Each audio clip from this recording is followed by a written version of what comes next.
안녕하세요. 30대 여성입니다. 저는 이전에 기혼이었지만 지금은 결혼 생활을 끝냈습니다. 다른 사람들에게 반찬 하나 때문에 이혼했다고 말할 때마다 그들은 어리둥절한 눈으로 저를 쳐다보며 반찬으로만 이혼했다고? 어리석은 일 아니야? 라고 했습니다. 제가 공유하는 내용을 다 들어보시면 답이 나오실 것 같아요. 28살 때 부산 여행 중 전 남편을 만났습니다. 사랑은 예고 없이 예기치 않게 찾아왔습니다. 우리는 처음에는 수줍어했지만 짧은 며칠의 대화 끝에 둘이 잘 어울린다는 것을 알게 되었습니다. 우리는 1년 동안 교제했고 제가 29살이 되었을 때 결혼했습니다. 남편은 컴퓨터 엔지니어이며 전자회사에서 일하고 저는 은행원입니다. 운명처럼 우리 두 회사는 서로 가깝기 때문에 아파트를 임대하는 게 매우 편리합니다. 남편의 가족은 평범하고 우리 가족도 그렇습니다. 우리는 집을 살 여유가 없어서 둘 다 매달 집세를 내야 했습니다. 돈을 모으는 방법으로 시어머니에게 식료품을 사서 서울로 보내달라고 부탁했습니다.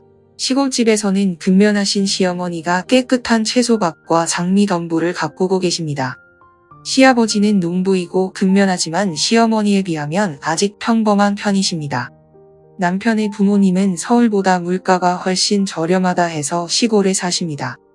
그래서 깨끗한 식료품을 싸게 살 수 있도록 시어머니에게 돈을 보내야겠다고 생각했습니다. 정말 많이 도와주셨던 시어머니는 저에게 채소와 필요한 도구를 사주셨습니다. 그러나 시어머니가 우리를 위해 반찬을 만들어주겠다고 하셨을 때 상황이 이상해지기 시작했습니다.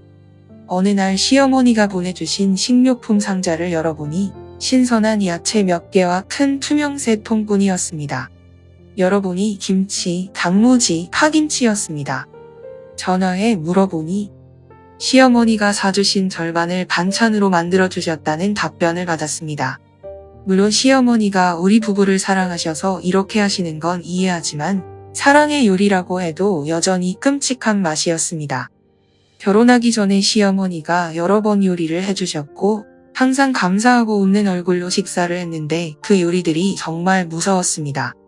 시어머니의 염장김치는 항상 짠맛이 났는데 무김치는 약간 쓴맛이 나고 간장은 제가 좋아하는 맛이 아닙니다. 시어머니에게 반찬을 그만해달라고 말씀드리고 싶었지만 그럴 수가 없었습니다. 예전에는 항상 아무 말 없이 먹었는데 이제 사실대로 말하면 관계가 꼬이겠다는 생각이었습니다. 제 생각을 남편과 얘기하려고 했는데 남편은 그런 맛에 정말 익숙했나 봅니다. 그가 다 맛있다며 어머니의 마음을 받아들여야 한다고 말했습니다. 그 결과는 제가 시어머니에게 보낸 돈으로 신선한 야채를 먹을 수 있는 양의 반밖에 살 수 없었습니다. 나머지는 손대고 싶지 않은 반찬이 될 것입니다. 결혼 1년 만에 임신 사실을 알게 됐습니다. 소식을 접한 부모님과 시부모님이 찾아오셨습니다. 모두의 사랑과 관심을 받게 되어 매우 기뻤습니다. 그런데 사흘 후 부모님이 경기도로 돌아가시고 시아버지가 화서로 돌아가시자 시어머니가 서울에 머물면서 집안일을 도와주겠다고 하셨습니다.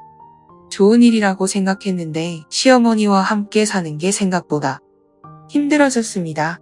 시어머니는 일찍 일어나서 6시에 집을 청소하고 발코니에 먼지를 털기 시작했습니다. 그 소음은 아침에 저를 자주 놀라게 했습니다. 하지만 저를 괴롭히는 건 시어머니가 요리하시는 방식입니다. 아무리 애를 써도 시어머니의 이상한 입맛에는 정말 어울릴 수가 없었습니다.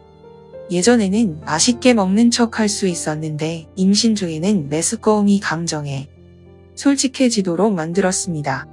시어머니가 만들어주신 것에 늘 속이 메스껍고 도망가고 싶어졌습니다. 매번 시어머니는 다른 맛있는 요리를 하려고 하셨지만 시어머니와 같이 산 지 2개월 만에 3kg이 빠졌습니다. 제가 잘 보살핌을 받는 임산부처럼 보이지만 사실은 고문당하는 기분이었습니다. 시어머니는 항상 악몽 같은 맛이 나는 음식으로 저를 돌보시려고 했습니다. 몇 번이고 토했는데도 그 맛이 적응이 되지 않았습니다. 결국 심한 복통과 인후통이 생겼습니다. 어느 날 저는 더 이상 참을 수 없어 시어머니에게 그렇게 말했습니다. 어머니, 요리와 청소 좀 그만 해주실 수 있을까요?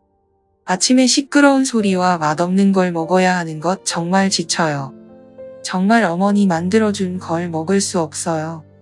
시어머니는 제 말을 듣고 놀라셨는데 남편은 황급히 저를 방으로 끌어들였습니다. 그는 제가 무례하게 행동하고 어머니를 속상하게 했다고 말했습니다. 하지만 사실 저는 상처받은 사람일 뿐입니다. 임신으로 인해 제가 화나고 불만을 토로했습니다.